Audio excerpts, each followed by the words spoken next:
Hello!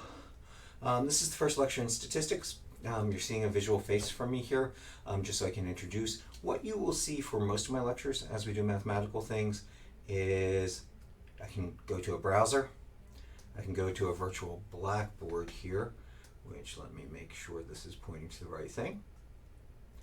Let's go to that, point it to my virtual blackboard, which was there. There we go. All right. And so I come over here and I go, right. It's like a blackboard coming across. I've got a calculator emulation, so I can turn this calculator on, use it for examples as we go statistically. I have a camera to a whiteboard over there. Sometimes I'll use a whiteboard because I like going, hey, look at this thing, and pointing with my hands. But most of the time we'll be here on this blackboard. And so I'm going to start this first chapter. I'm going to do each section on it, and we're going to work our way through the sections. I'm going to record each section one by one. If it were an in-class lecture, we would really finish the first chapter the first day without the syllabus. Usually takes the first day and a little bit with the syllabus. And so what we're going to be looking at here is we want to get an idea of what is statistics. That's the subject we're going. You'll find this first chapter's definitions with little of the math. Right? And so the PowerPoint lectures are a good place to go. But I actually want to look out at the definition of statistics. Now, the definition I'm going to use more often not is statistics. Statistics is the science of observation. We are studying how we observe things. So I'm just going to put that here. This is the science of observation. Now the book has a bigger definition, and we're going to build that out. And the key here is what this means. In general, the science is a methodological. It's an ordered way of studying things. We break it down into components, we analyze the components, and we try to make a logical, consistent framework. And consistency is the part of the framework here. And so we kind of want to say, hey, how do we observe things? Now, one of the things we should know is that observation is the basis of most sciences. And so you'll find statistics is also kind of one of the ways that we're looking at trying to get the scientific method into a methodology. Now, statistics has come from different branches. There was a very big push in medicine and psychology, and a push in business and in the sciences. And they each carry different language. Whoops, scroll back up here. There we go. They each carry different language on what they mean by things and how those things come through. So, let's see here. I want to move my screen around a bit so it sees better. And let's see here. Let me just trying to get them clipping right on the edge there. So I'm going to, there we go. We get the edge back a bit and get the top back a bit. All right, I want to get rid of those little lines. Okay. Make our tools work for us. There we go. That's better. All right. And so we'll talk a lot about language used from these different fields. Now, mathematics itself hasn't really, hasn't over time accepted statistics up until like the 1950s. I'd say in the 1930s and 1940s, Fisher, Tully, Jeffries really put statistics on a solid mathematical ground. We're going to do an overview, and so we shouldn't worry about what is the underlying mathematical nature of statistics. We're going to use the mathematics that come out of it to do useful things for us. And most of the language of this textbook is over here. You'll find I use this language casually, and I'll try to make our languages match. So if statistics is the science of observation, well, what do we observe? And so we observe data. And data is information in its basic form. And that information can come from observations,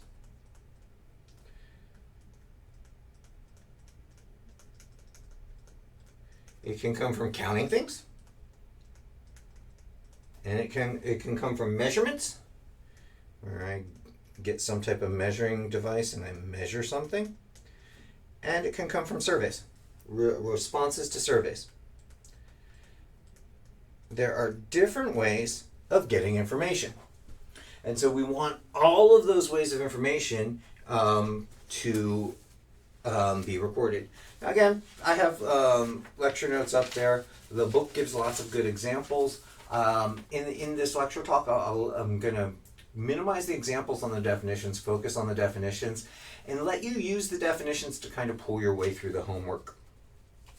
So we can kind of go back and update our definition of statistics. So to update it, I think I'll make it bright orange. We can say statistics,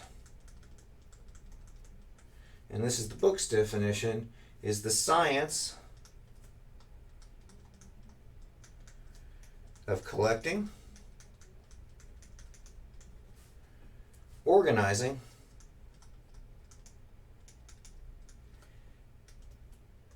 analyzing, and interpreting data.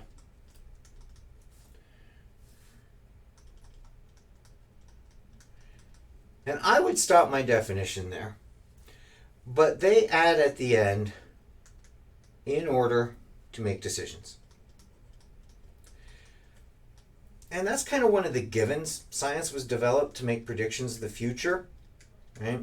Early hunter-gatherers wanted to know when their game would move and when crops would grow, so they learned to tell time. Time had to be invented, or at least the human concept of it and the human measuring of it. And it took many centuries. We're still working on the standards of time. When I worked at the Center for Astrophysics in Harvard, my boss was on the international standards for time. And just in an Earth's concept, we occasionally add leap seconds into the year due to how our year isn't an exact number of days or seconds, and also because the winds drag on the Earth, and so it doesn't always rotate the same speed, so sometimes we have to catch up. So time is this thing that we measure, but we have different ways of measuring it and different standards for it. And those measurements and the observations of it we use to predict, right? I know it's going to get colder because I have a calendar now. 100,000 years ago, I would not have known that. I would have just noticed it started getting colder. I wouldn't even know how long it lasts. I wouldn't know when winter was over because we didn't have records or measuring devices to do that. But some of the early mathematics show people counting days and dividing them into months and breaking them into 13 months in a year because there's 13 moon cycles in a year. And that observation being used to predict things. And so the order to make decisions is kind of underlying all science, all data. Everything we do has to make decisions. Otherwise, it's just an exercise in vanity, right? It becomes a problem in a book. It becomes an intellectual game. And we want good things to come out of this. And so to do that, one of the things you'll find is in the interpreting and analyzing, we can score how confident we are in our data. We'll use words like likelihood and uncertainty as a way of measuring how likely an event is to happen. And uncertainty, how sure we are of a result. So that when we go to make the decisions, we can reference those measurements. And so when we say it's a science for everything, we are using mathematical formulae to put measure to what we observed and the meaning of what we observed. how strong our observations are and how well those observations point to truths. And so to do that, well, we're going to take our information and divide it into data sets. There's only two really big data sets in statistics. One is a population. And a population is the collection of all and outcomes. And now the book then lists the outcomes of what? Responses, measurements, counts of interest. I'm going to avoid relisting everything that goes into the word data. And the key here is all. A population is everything. It's if we have data we're interested in, let's say there's something about these dots that I put in, but there is something different about these dots as I put the different color in. Depending on what I could do, I could say this is the population of all dots, and I'd use every dot for it. We could say, let's say, the population of people in the United States. That's an actual population. That's where the word comes from. And it's every person. But I can't measure every person, or I might not be interested in every person. If I wanted to just know something about the population of Massachusetts, I could separate and only focus on the population of Massachusetts. Now, when you go to measure these, you can't always measure everyone or everything. And so we have a sample. And a sample is a subset of a population. It's a part of a population. It's what we can grab. Let's say I wanted information about this. I go out and I grab that sample. And part of our job in statistics will be figuring out, can I get everything I'm interested in, or do I have to get a sample? And if I get a sample, does that sample actually represent the whole well enough for me? And so a lot of our effort will be going, well, I can only count these things. Did I do it good enough that I can say, if the average of this was 6, then the average of this whole thing would be 6? Whatever I measured. I'm just throwing a number in there. And that's the thing that we want to see if we can do. It's not all of statistics, but it will be one of our main focuses. All right. Then, what happens? Well, we have a parameter. I'm going to underline the P here. Parameter is a numerical description of a characteristic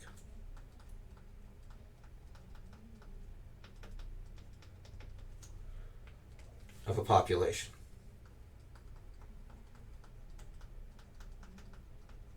Notice the P to P. So again, let's say I have the US and I have every person in the US, and I find the average. I'll write this in statistic language. The average age, so I'll put age down here, of people in the US, 47.6 years. I'm just guessing a number, I didn't put it in. But that describes something about the entire US. Now, if I go out and I measure a sample of the entire US,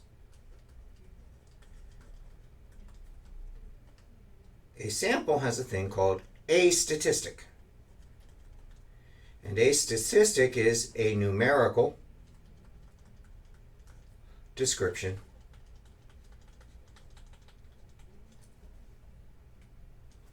of a characteristic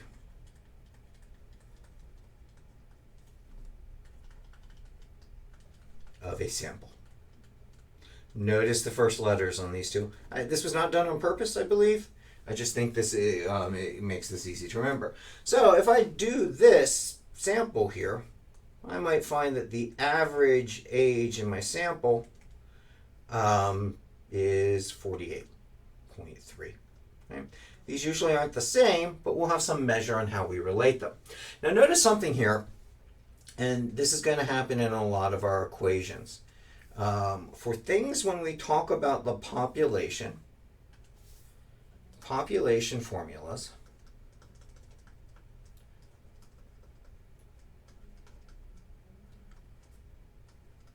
use Greek variables. And sample formulas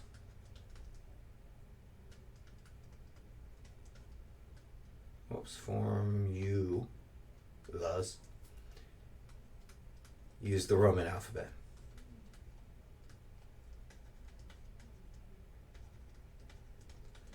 And so, for example, up there, that is the Greek letter mu.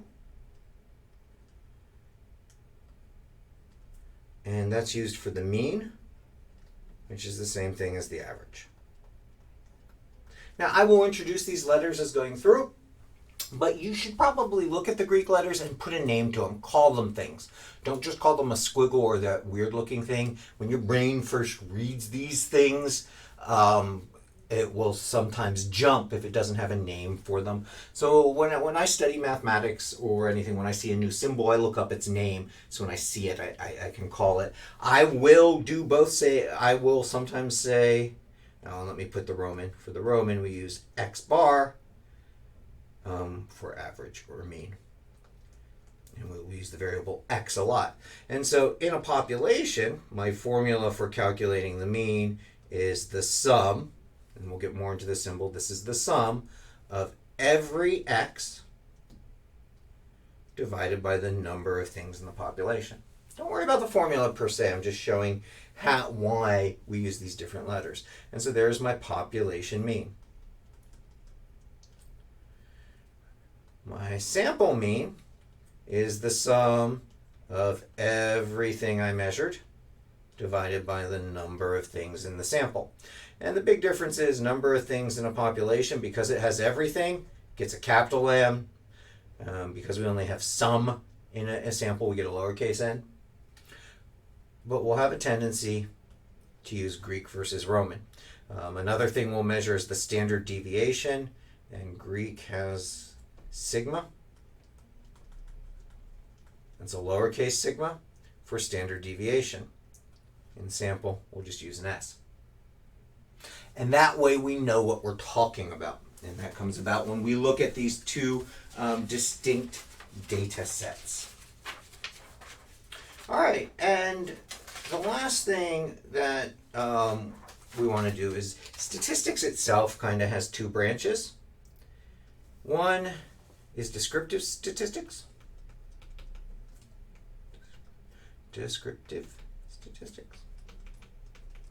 And in that, I measure everything and report the statistics of what I measured.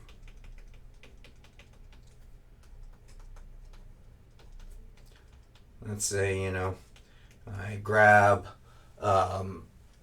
49 cars and I find that their average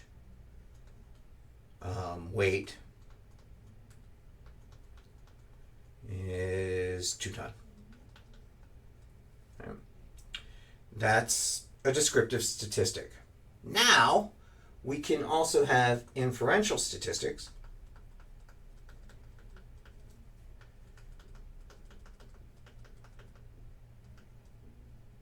Sorry, I get my S's on the end here. Got to replace the battery in my pen. It's starting to track slow.